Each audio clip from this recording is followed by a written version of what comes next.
El divo se sienta frente a la cámara del confesionario. Se pasa la mano por el rostro demacrado, mira directamente al lente y dice con voz temblorosa que lleva exactamente 72 horas sin probar bocado, porque le aterra lo que sus compañeros le puedan hacer si lo ven comiendo. Esa confesión cae como un balde de agua helada sobre todo el equipo de producción, sobre los espectadores que observan desde sus pantallas y sobre la propia dinámica interna de la casa, porque nadie esperaba que el hambre se convirtiera en un arma de silencio absoluto y que el miedo a los demás fuera tan fuerte como para que un hombre decida dejar de alimentarse por completo solo para intentar sobrevivir emocionalmente en un entorno que ya no reconoce como seguro. Para entender cómo se llegó a este punto tan extremo, hay que regresar al inicio exacto de la semana, cuando las reglas no escritas del grupo comenzaron a volverse cada vez más rígidas y cuando el control de los alimentos se transformó sin previo aviso en un símbolo de poder y jerarquía dentro de la convivencia diaria. Todo empezó el lunes por la mañana, cuando la despensa abrió con raciones claramente limitadas y cuando varios participantes empezaron a vigilar de cerca quién tomaba qué, cuánto y en qué momento del día.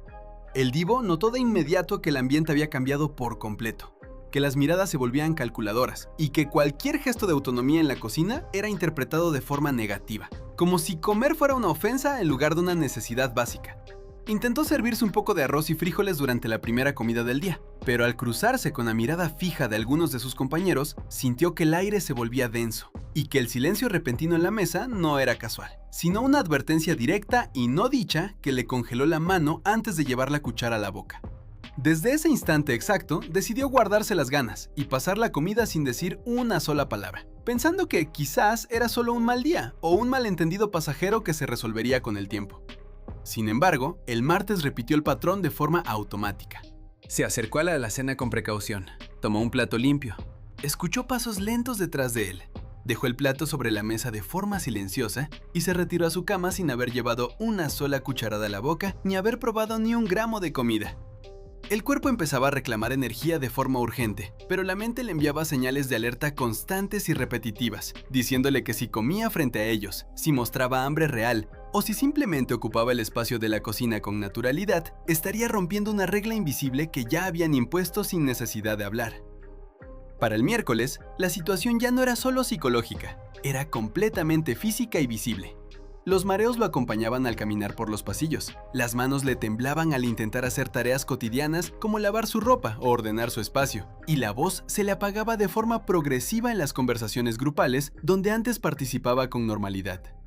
Aún así, siguió callado, siguió observando cada movimiento, siguió midiendo cada paso como si caminara sobre un suelo de vidrio frágil que podía romperse en cualquier segundo. Los demás notaban su palidez extrema y sus ojeras profundas, pero nadie preguntaba directamente qué le pasaba, y cuando alguien intentaba acercar un alimento o sugerirle que comiera, él negaba con la cabeza lentamente y sonreía de forma forzada, como si todo estuviera perfectamente bien, y como si el agotamiento no estuviera consumiéndolo por dentro. La tensión en la casa crecía en silencio absoluto. Se acumulaba en los rincones, en las miradas fugaces que se cruzaban en la sala, en los susurros que cesaban de golpe cuando él pasaba cerca. El jueves por la mañana, el límite interno se cruzó de forma definitiva. Se levantó con un dolor de cabeza persistente, se miró en el espejo del baño y reconoció con claridad que ya no estaba jugando a nada, que su cuerpo estaba empezando a pagar un precio demasiado alto por mantener una paz falsa en un lugar que ya no sentía como un refugio, sino como un campo de vigilancia constante. Fue entonces cuando decidió que ya no podía seguir cargando ese peso psicológico y físico él solo. Esperó a que la casa estuviera en calma total. Se dirigió con pasos lentos hacia la puerta del confesionario. Entró sin hacer ruido, cerró la cortina gruesa detrás de él y, con la garganta completamente seca y los ojos brillantes por el agotamiento, soltó la verdad que había guardado por días enteros. Dijo que no era una estrategia de juego ni un truco para ganar puntos, que no buscaba llamar la atención ni generar lástima en la audiencia, que simplemente sentía que su presencia en la mesa era interpretada como un desafío directo y que prefirió desaparecer del comedor antes de enfrentarse a una reacción que ya no sabía cómo manejar ni cómo contener. Explicó con detalle que el miedo no venía de una amenaza verbal directa, sino de un clima hostil que se había instalado poco a poco en los espacios comunes, de reglas no escritas que se cumplían con el silencio absoluto, y de la certeza dolorosa de que si comía, si ocupaba su lugar, si simplemente existía con normalidad, Podría desatar una cadena de eventos que ya no podría detener. Los productores escucharon en silencio total, tomaron notas con cuidado y activaron de inmediato el protocolo de bienestar físico y emocional. Pero la imagen ya estaba grabada en las cámaras y el impacto ya era irreversible para la narrativa del programa. La casa reaccionó de forma intensa cuando el mensaje comenzó a circular entre los participantes. Algunos se quedaron completamente helados, otros miraron al suelo sin poder sostener la mirada. Y algunos intentaron justificarse en voz baja diciendo que solo era competencia pura, que el hambre forma parte natural del juego y que nadie estaba siendo excluido a propósito de manera malintencionada. Pero el divo no estaba jugando a la competencia cruel, estaba intentando sobrevivir en un entorno donde la comida se había convertido en un campo minado invisible y donde el simple acto de alimentarse se sentía como un riesgo innecesario que podía costarle la paz mental.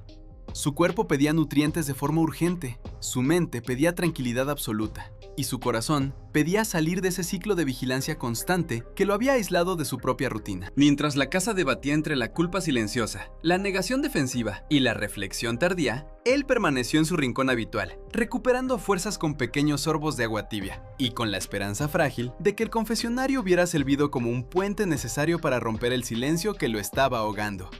La producción intervino de forma discreta pero firme, ajustó las dinámicas de alimentación para garantizar que todos tuvieran acceso sin presión, y monitoreó de cerca el clima emocional del grupo, pero lo más fuerte ya había quedado registrado en la pantalla para siempre. Un hombre que prefirió el hambre antes que el conflicto abierto, que cayó durante días para no romper una paz falsa, y que finalmente habló con la verdad para no romperse a sí mismo por completo. En mi opinión personal, este caso va mucho más allá de un simple momento televisivo o de una anécdota de reality, porque expone de forma clara cómo la presión grupal puede transformar un espacio compartido en una prisión invisible, donde las reglas no se dicen pero se cumplen a rajatabla, y cómo el miedo silencioso es a veces mucho más dañino que cualquier discusión fuerte o pelea directa. No se trata de buscar culpables claros ni de señalar con el dedo a nadie en particular, sino de entender que cuando la convivencia se vuelve hostil y tóxica, el cuerpo es siempre el primero en pagar la factura real, y que nadie, bajo ninguna circunstancia, debería tener que elegir entre comer o sentirse seguro en un lugar que se supone debe ser un reto mental, no una amenaza constante para la salud.